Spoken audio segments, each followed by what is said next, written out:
All right, so continue our discussion. So our next discussion then comes, like consciousness and subconsciousness. Is subconsciousness still legitimate?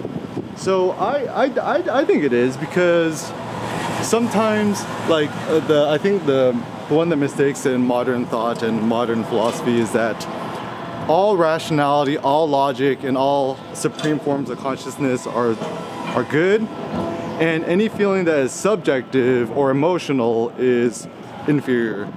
Now, to me, I don't really have a hierarchy of these different emotions and stuff like that. For me, I'm much more interested in the practical effects and the practical ramifications of our thoughts, our moods, our emotions, and so forth.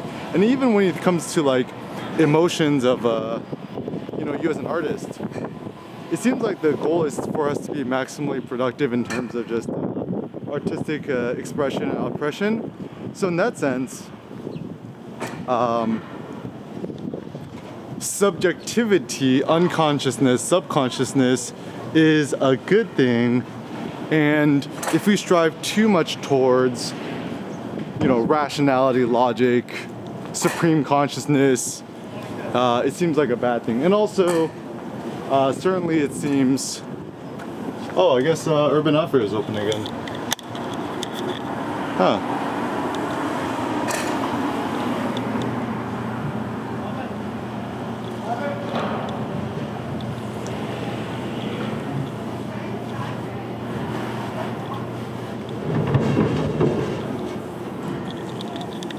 Huh. Interesting. All right.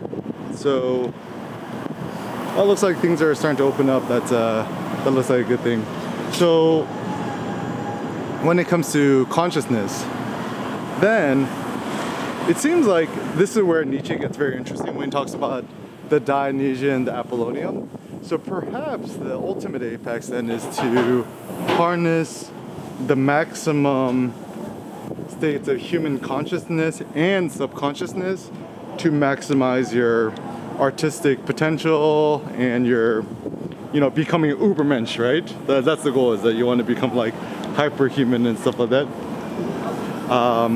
So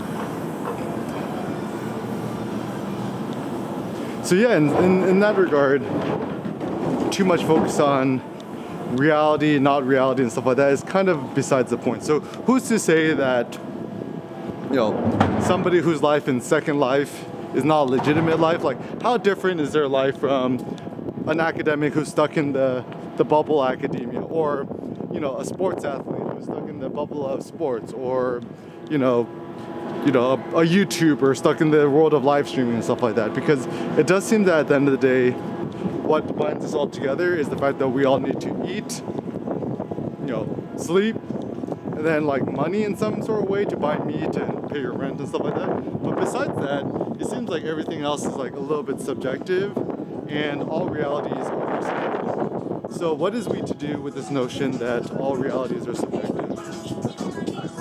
Then my thought is this.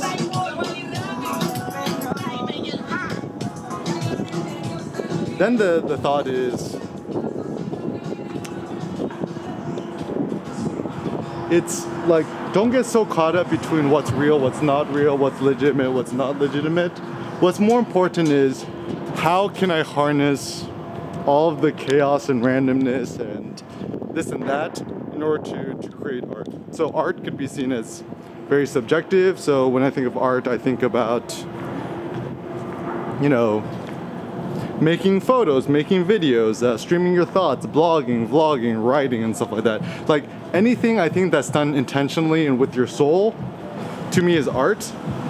And what is the pragmatic utility of art? So to me, the precise definition of art is that it should not have utility, nor should it strive towards utility. You just kind of do it because it's fun, and there's really no point to it. And then comes the question, it's like, what's the point of doing something if there's no point to it, or if I'm not gonna make money or get fame? It's like, because it's fun. Like, I don't think fun needs to justify itself. It's kind of like a child, right? Like, you don't talk to a kid. It's like, why are you playing on the jungle gym?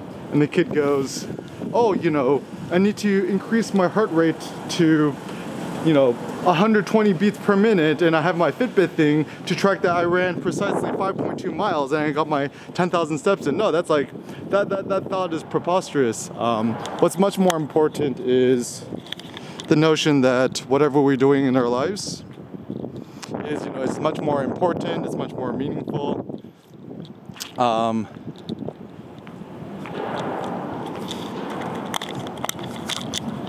And what's much more meaningful is that you just pursue things which you're personally interested in and stuff like that.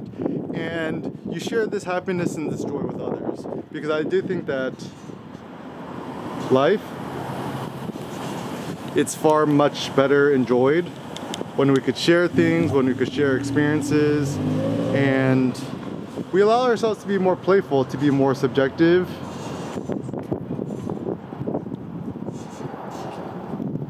We don't get too caught up with objectivity, and to know that subjectivity could and should be as legitimate as objectivity. And anyone who tries to, bully you into thinking that, all consciousness is good and unconsciousness is bad, I think it's a little bit silly. Because certainly in this game of life, you could do whatever you want. You don't gotta do nothing you don't want. And so the formula seems pretty simple. And how do you know what to pursue in life? So my basic thought is, just follow your gut. I mean, just only pursue and work on things that you personally care for.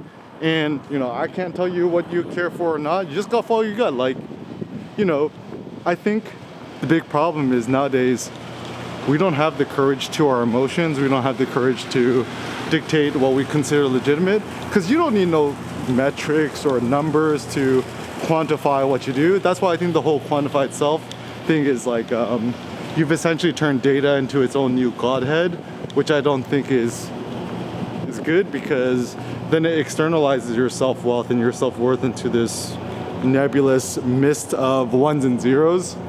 And if big data has proven anything, it's proven that there's no ultimate truth in data. And there's no ultimate truth in general, and that's okay, right? Like, because a lot of philosophers for too long have been searching for like ultimate truth or the grand unified theory of everything. And I think people who are searching for this, eventually, I think my theory is that these people are scared. They're scared to live in a reality that has no meaning, no ultimate purpose, no life after death and stuff like that. And so they're trying to find a way to allay their fears. I mean, that could be one thing. Or it could, just be some dudes like, maybe, I don't know, like Peter Thiel, who just wants to live forever for the sake of it. I'm like, yo, that's cool, like, you do you. So yeah, in this game of life, become more fun, become more playful, create more artworks, dictate your life, determine yourself, pick more flowers, think more, write more, create more, blog more, vlog more, and share your joyful life with others.